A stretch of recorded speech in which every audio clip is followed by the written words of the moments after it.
Bakı Ağır Cinayətlər Məhkəməsində hakim Ramillo Allahverdiyevanın sədrliyi ilə Xural qəzetinin baş redaktoru Əvəz Zeynalın işi üzrə proses bugün davam etdirilib.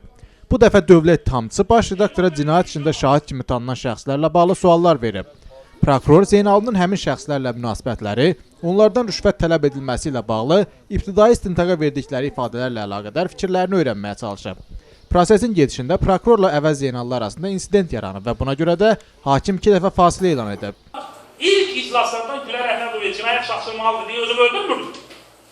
Gülmürdülər mənə. Bu haftadan sonra Gülərə cinayət çəkən yoxdur. Yox, söhbət ondan getmir. Məndən gedir. Mən birinci iclas deyirdim ki, bu qadın cinayətkardır. Gülmürdülər.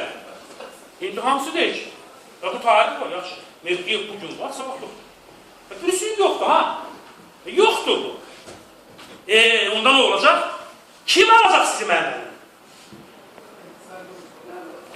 Yox, kim olur olsun, Allah mevqiyyə 100 il ömür versin, bundan sonra bir 20 ildə hələ aparat rəhbər olsun. Amma sən məni əzə bilməzsən. Mən bunlara sübut eləmək istəyirəm ki, siz məni əzə bilməzsiniz. Əzib keçə bilməzsiniz.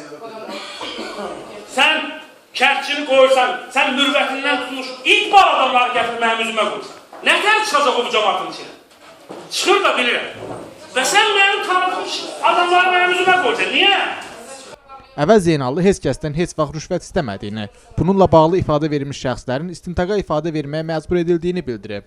O, ötən prosesdə şahid kimi ifadə verən Aydın Heydarovun zalı tərk edərkən, məni istintaqa da zorla aparmışdınız, burada zorla gətirmişsiniz dediyini xatırladı.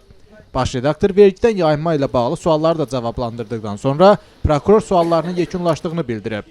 Növbəti proses dekabrın 12-də saat 14-də keçiriləcək.